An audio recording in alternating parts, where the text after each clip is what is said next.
So, but before we go there, I did want to introduce another wonderful colleague of ours, Professor Praveen Bist. He was just going to talk to you briefly for about 15 minutes. Praveen comes to us from a very rich background. He's an engineer by profession. He has a bachelor's from IIT Delhi, a master's from the US. And he joined Amrita about 7 or 8 years ago. He's been doing wonderful work, and he's very interested in environmental science. He actually teaches environmental science, and he's very interested in actually putting it into practice. So not just the theoretical part of doing something, but actually doing it. So he has some activities, his group has some activities planned for you also during this 5-day event. But I'll like to invite him to come on stage and share. Okay, so with that, Praveen, if you're ready, I'll hand it over to you. Okay, thank you, Sumit. So very quickly, I'll not take too much time, maybe 15 to 20 minutes, and I'll go over a very quick presentation that I have made. Basically, this is to give you a little bit background about the hands-on workshop that we have arranged for you. So tomorrow and day after, in the morning, we'll be sharing you the details.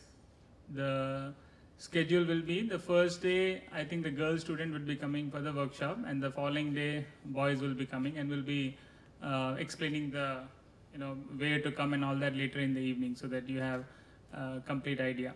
But before you go for the workshop, wanted to talk about what we're going to be doing in the workshop. So the workshop is primarily around Mother Nature, and in fact that was one of the questions I wanted to ask the students here. Why do we call nature as Mother Nature? Anyone? It's a very simple question.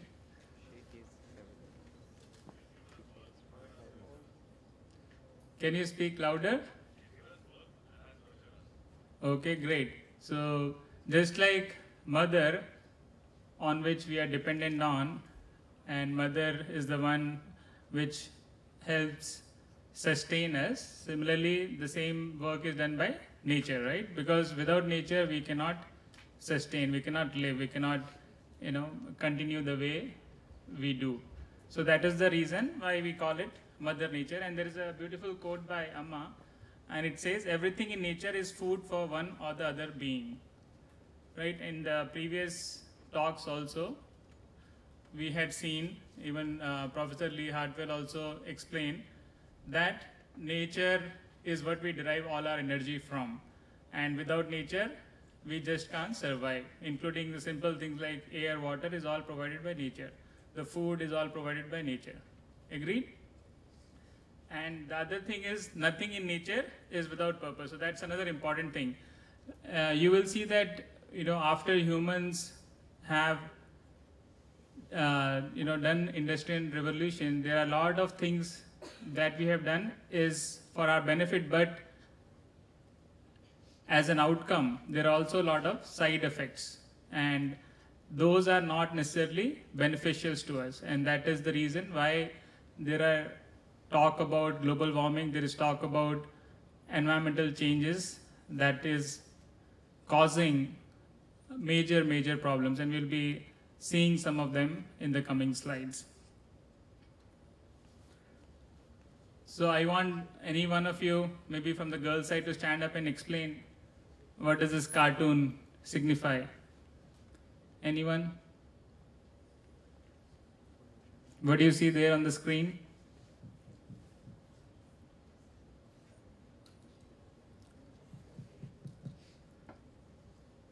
Okay, we'll have some prize distribution based on how many questions you'll answer.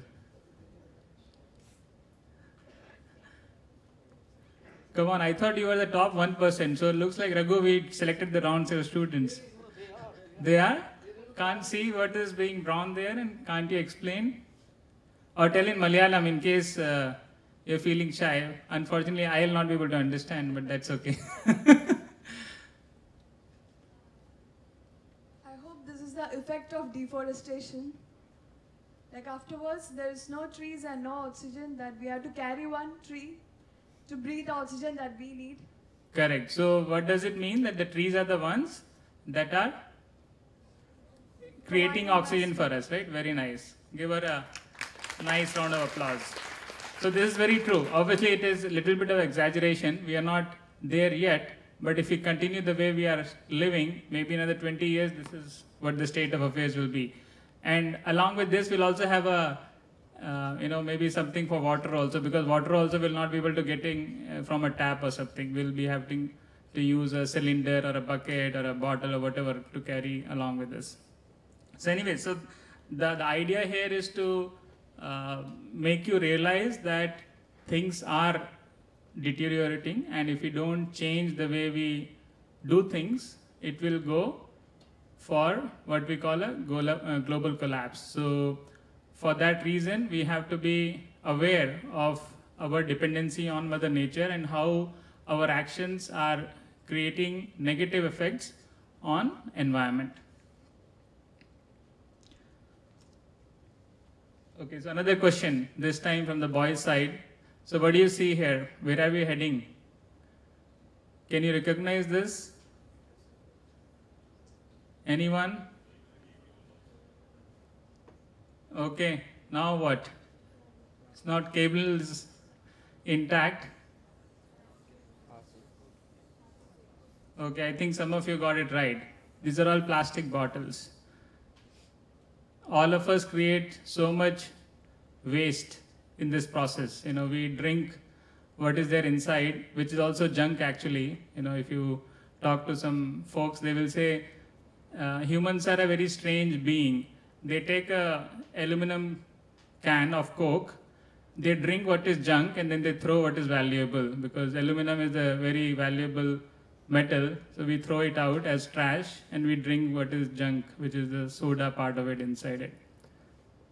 So unfortunately, plastic also is a big problem that we have created. It has a lot of good value also, I'm not denying that, but in the process, the way we have used plastic, we have created so much waste, and unfortunately it's not biodegradable. That's the biggest problem with plastic, right? All of you agree?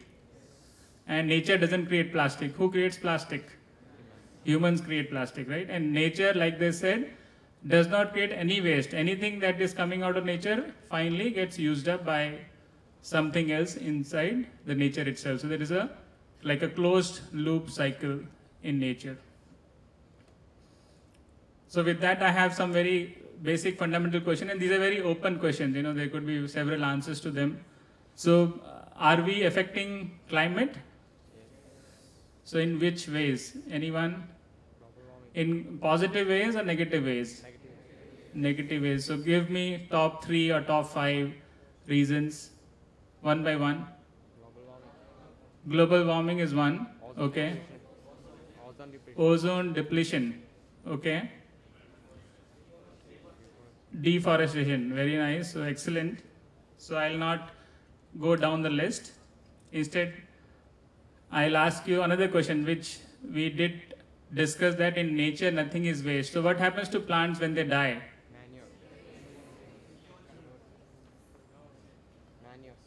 So they are not able to, so once the plant die, obviously they cannot produce oxygen, but still what happens to that plant? It degrades. So the technical term is it decomposes, right? So it decomposes into what? What becomes of the plant? It basically ends up in soil and becomes a nutrient for the other plants, and other plants are able to use that decomposed matter. Why do we say Mother Nature? We already talked about it. Have you heard of this term, organic farming?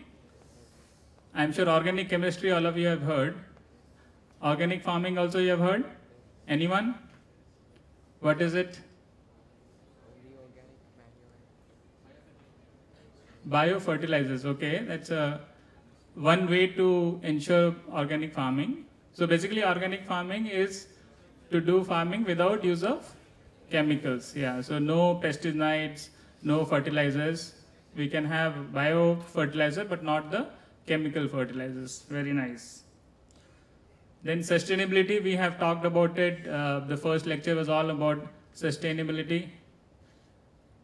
The definition, the dictionary definition is something else, but in reality sustainability is to ensure that whatever we are doing is sustainable. So we are able to do that same thing again and again. So like we are using petroleum, do you think we'll be able to use the petroleum all the way along? No, very soon the supply of platinum is going to reduce, and then our dependency on that will create problems. So today, the way we stay, the way we live, the way we behave is not sustainable. Then finally, who is responsible for it? Are the animals, plants, all those are responsible? No. So who is? Your neighbor is. So I am not responsible. The person, next to me is responsible. So, and he will say the same. That means both of you are responsible. Yes, that's very true. All of us are responsible for this. And do you think we can help in any way? Or is it all the governments, they have to make some policies of not using nuclear versus using solar versus shutting down the coal plant? Is that all, or do you think we as individuals also can contribute to it? So all of you, you graduate, you'll go to colleges, you'll have more friends, you will meet more people, then later on you'll take up jobs. So I'm sure in your career, if you get inspired about caring for Mother Nature, I'm sure we can do a whole lot. You will introduce this to your other friends, to your acquaintances, your family, and then hoping that we'll be able to create a big movement, big revolution to make sure that we are helping Mother Nature as opposed to creating problems for it, right? So there are a few things I would want to talk about. One is the waste management, and second is about composting. I hope some of you have heard about composting, and this is what we'll actually be seeing tomorrow, day after, during the workshop. So we have 3 sessions in the workshop. One will talk about how to do waste management, or rather they don't want to use the word waste because waste is a very relative term. For you, something could be waste. For the other person, the very same item could be wealth or a resource. So this is something that we're going to be seeing tomorrow. And the key to waste management is obviously the segregation. So moment you have everything mixed up, there is no way you could make use of it again, or you can manage it properly. So the key to waste management is waste segregation. And tomorrow they'll be giving you some demonstrations to really see that the waste is not really a waste, and you can create a lot of good products, actually, end products that can be used by us. So there are various ways we can do these things, which will be explained to you tomorrow. And then you must have heard of this reduce, reuse, recycle. And how do we actually do that? This is the actual photographs from where we'll be visiting tomorrow. So this is where you actually segregate the waste, then you take it, and then you the respective waste is taken to the destination. So depending on the type of waste, you'll be making use of it in different ways. And like I said earlier, waste is a very perspective of an individual. The same waste is not necessarily a waste for some other person. So there are products that are made out of waste, and there are a lot of companies also, profitable corporates who make items out of waste, so-called waste, and they sell at a very profitable margins also. So it's a good business opportunity that actually can result in wealth. Then another topic we're going to be seeing tomorrow will be compost.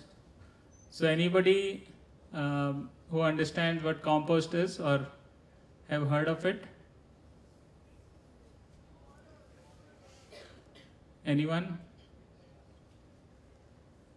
So basically compost is nothing but it's a natural process which we humans have tried to do it in a limited fashion, and that makes it very beneficial for the environment. So the waste can, especially the food waste, which is the organic waste, can be taken and processed through. So naturally, if you let the waste get decomposed, it will take months for it to decompose. But there are ways that we can expedite that process, and we can generate fertilizer, which is the biofertilizer for our plants and farming. So that is what we'll be talking about tomorrow.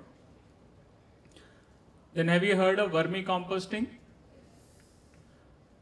I didn't hear so many yeses for composting, but I am hearing a lot of yeses for vermicomposting. So what is a vermicompost? One person, get up and answer. Now everybody is quiet. Everybody is ready to answer. Yeah.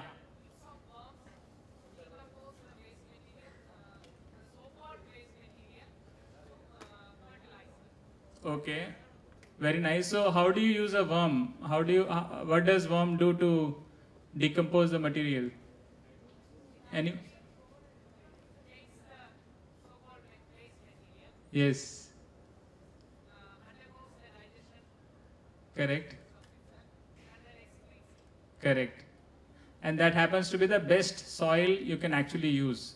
So that's the nature. And maybe it's not visible, but all around us, you see trees, forests and all. That is how it has come up.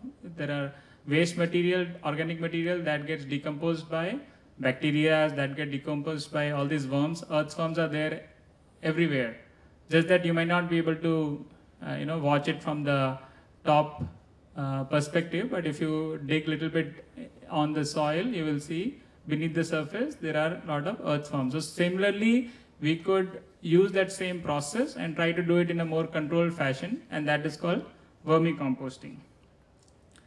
And you can actually see all these worms, and people who are interested can actually experience this tomorrow of how it really happens. And the last part of the workshop will be, you can do waste segregation, you can do composting, but eventually the idea is to be able to have your own garden, right? So forest is a natural garden that we all see and we all enjoy. Similarly, you could be gardening at different places. You could be, you need not need an elaborate space to do gardening. You can have, in a very small fashion, you could be doing like it's called kitchen garden. So, next to the kitchen, you could be growing some fruits, vegetables, so on and so forth. So this also we'll be seeing in the workshop, and you'll get a chance to do some actual plantation. We'll have some, small plants which you can transplant into the. Any questions? I think we are ready for lunch as well, right, Sumit? Now you made us feel all very hungry. So any questions before we break for lunch? So if there are no questions, there are typically, people say either you have understood everything or you have not understood anything at all. So I hope it's the former, right? Not the later. Thanks, Praveen. So I think we have a bright bunch of kids, so I think they've understood your point very well.